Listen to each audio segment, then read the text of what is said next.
ये लीजिए माँ जी, मुंह मीठा कीजिए। आज मेरा सपना पूरा हो गया। आज मैं एसडीएम बन गई। मेरे बचपन का सपना पूरा हो गया। ये लीजिए आशीष जी, आप भी मुंह मीठा कीजिए। मम्मी, आप एसडीएम बन गए? वाओ! हाँ गर्वित बेटा, मैं एसडीएम बन गई हूँ। निशा, ये सब तुम्हारी मेहनत का फल है। वो तो है, मैंने खूब मेहनत की थी ताकि मैं इस पोस्ट को हासिल कर सकूं। निशा बहू, आशीष ने भी तो तुम्हें एसडीएम बनाने के लिए कड़ी मेहनत की है। वो भी दिन रात तुम्हारे साथ लगा रहा। अरे माँ, ऐसा कुछ नहीं है। निशा तो मेरी पत्नी है। मैं इसके लिए ये सब नहीं करता तो फिर किसके लिए करता? निशा और मैंने 7 फेरे लेकर इस रिश्ते को निभाने का वादा लिया था। आज निशा को उसका मुकाम मिल गया। बस मेरे लिए यही खुशी की बात है। मुझे कल सुबह ही अपनी नौकरी पर निकलना है और आप पीछे से गर्वित का ध्यान रखेंगे ना? गर्वित का स्कूल, उसकी ट्यूशन, सब कुछ है। अरे तुम चिंता मत करो, मैं हूं, माँ है, हम सब संभाल लेंगे। और अब तो वैसे भी हमारा गर्वित बेटा बड़ा हो गया है, वो बहुत समझदार है। आप जाओ मम्मी, मैं पापा और दादी के साथ रुक जाऊंगा। और आप टेंशन मत लो, मैं पापा और दादी का ख्याल अच्छे से रखूंगा। अच्छा बच्चू, अब तुम हमारा ख्याल रखोगे, ये भी बढ़िया है। अब तुम बड़े हो गए हो।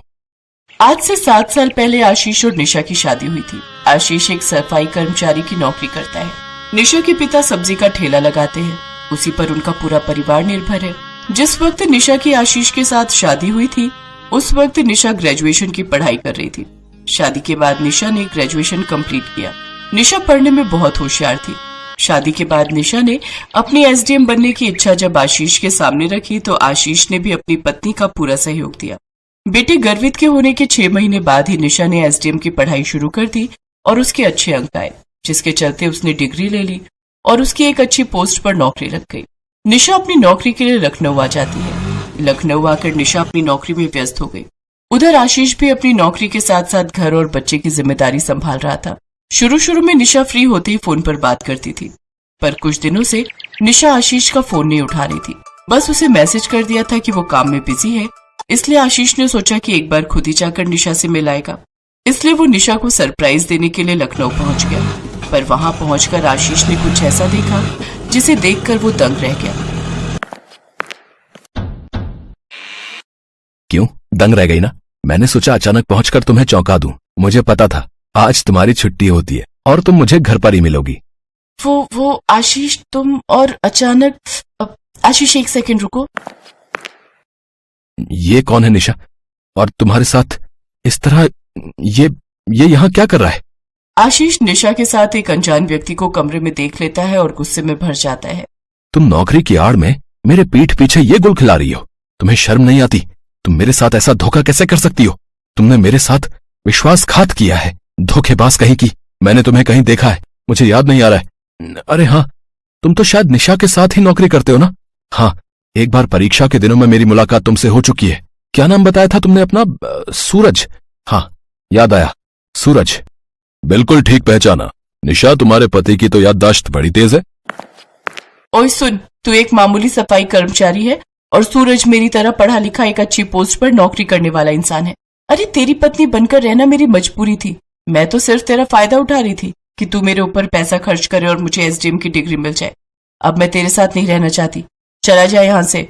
और मेरा तेरे से कोई नाता नहीं है, वरना ज्यादा चूचा पड़गी तो तू जानता नहीं है कि हम तेरे साथ क्या कर सकते हैं। तुम इतना बदल जाओगी निशा, ये मैंने कभी नहीं सोचा था।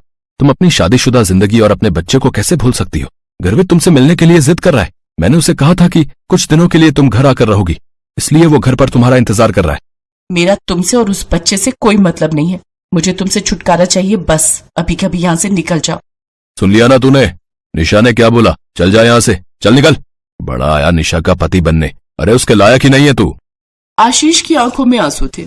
जिस निशा को उसने लखनऊ नौकरी करने के लिए भेजा था, वो इतनी बदल जाएगी उसने कभी नहीं सोचा था। आशीष ने अपनी सारी आपबीती घर में बताई। आशीष को दुख इस बात का था कि निशा ने उसके साथ जो विश्वासघात किया, उससे उसका पूरा परिवार बर्बाद हो गया। अपनी पत्नी के सपनों को पूरा करने की इतनी बड़ी सजा आशीष को मिलेगी, ये उसने कभी नहीं सोचा था। निशा ने अपने पति की अच्छाई को नहीं समझा और एक अनजान रिश्ते को अपना बना लिया। निशा ने पति पत्नी के पवित्र रिश्ते का अपमान किया था। इसलिए अब आशीष पूरी तरह से जानता था कि अब इस रिश्ते का कोई महत्व नहीं है।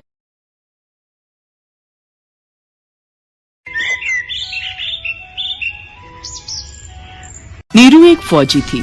उसकी शादी 2 साल पहले ही राकेश से हुई थी। नीरू की मुलाकात राकेश से एक पार्टी में हुई थी। फिर धीरे धीरे दोनों की फोन पर बातें शुरू हुई और दोस्ती प्यार फिर शादी में बदल गई।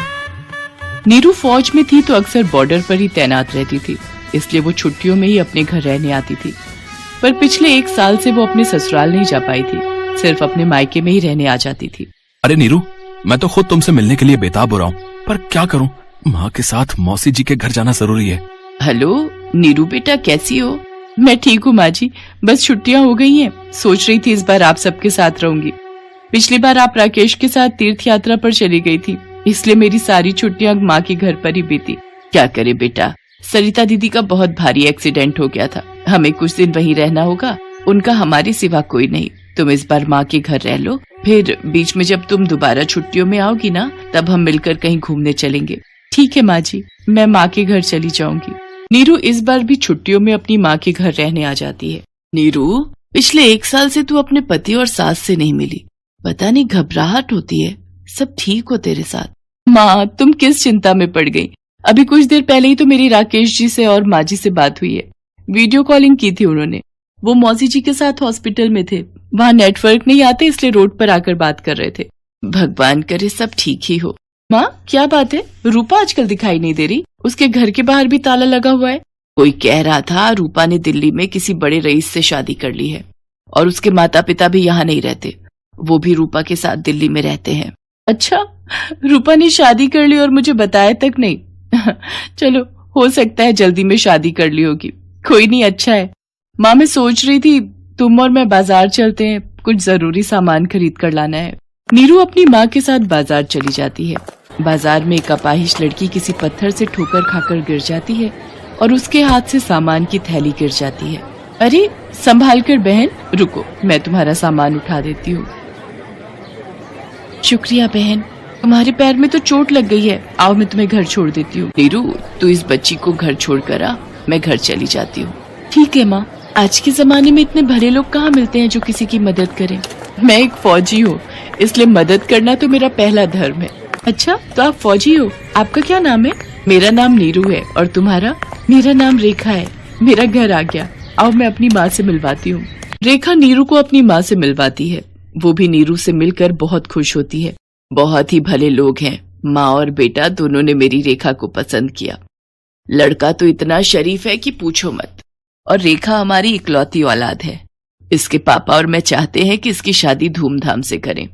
हमारे पास भी पैसों की कोई कमी नहीं है, हमारे पास सब कुछ हमारी रेखा का ही है। सचमुच बहुत नेक दिल हैं वो लोग। फिर तो मैं तुम्हारे होने वाले पति की फोटो देखना चाहूंगी। हाँ रुको, मैं अपनी सगाई की एल्बम लेकर आती हूँ। रेखा अपनी सगाई की एल्बम लेकर आती है। ये है मेरे पति अशोक जी और ये मेरी सास। राकेश, तुम्हारा होने वाला पति? ये कैसे हो सकता है? ये अशोक नहीं, मेरे पति राकेश है। क्या ये तुम क्या कह रही हो? मैं सच कह रही हूँ। मेरा दिमाग कुछ काम नहीं कर रहा, सब कुछ गड़बड़ है। मेरे ससुराल वाले मेरे से धोखा कर रहे हैं। मेरे होते हुए राकेश अशोक बनकर तुमसे दूसरी शादी कर रहा है। बेटी, अब हम क्या करें? अगले हफ्ते रेखा की शादी है। मैं तो कहता हूँ उन माँ बेटों को पुलिस के हवाले कर दो। हमारी बेटी के साथ उन्होंने गलत किया है। नहीं, हम राकेश और उसकी माँ को रंगे हाथ पकड़ेंगे। बस आपको मेरा साथ देना होगा। मैं नहीं चाहती कि मेरा घर बर्बाद हुआ है तो किसी और का भी हो। नीरू की आंखों में आंसू तो थे, पर एक फौजी थी, अपने दुख को मन में दबाना जानती थी। नीरू अपनी आंखों से आंसू टपकने नहीं देती। उसे तो बस उन धोखेबाज माँ बेटों को पकड़ना था। शादी का मंडप सज चुका था। रेखा दुल्हन बनी अशोक और उसकी माँ का इंतजार कर रही थी। नीरू राकेश को फोन मिलाती है। राकेश, कहाँ पर हो? मैंने सोचा मेरी छुट्टी खत्म हो रही है तो एक बार अगर हम मिल लेते। क्या आप लौट आए हो? अरे कहाँ नीरू, मुझे तो सच में खुद बुरा लग रहा है। मौसी जी की हालत में कोई सुधार नहीं है। माँ और मैं सारा दिन उनके साथ हॉस्पिटल में ही रहते हैं। तुम समझ सकती हो ना? हाँ, मैं सब समझ गई। ठीक है, मैं रखती हूँ। नीरू से झूठ बोलकर दोनों माँ बेटे तैयार होकर बारात के साथ रेखा के घर पहुँचते हैं। रूपा भी उनके साथ थी। नीरू चोरी छुपे सब देख रही थी। रेखा के माता पिता उसे मंडप में लाते हैं। बहन जी, वो गहनों के डिब्बे और नगद रुपए सब तैयार है ना? नीरू कमरे से बाहर आ जाती है। गहने तो नहीं, हथकड़ी तुम सबके लिए तैयार है। नीरू, तुम नीरू? हाँ, मैं। तुम दोनों मेरी पीठ पीछे पिछले 1 साल से ये झूठ का जाल बुन रहे हो। मेरे होते हुए तुम दूसरी शादी करने जा रहे हो। 1 सेकंड रूपा, तुमने राकेश के बड़े भाई से कब शादी की?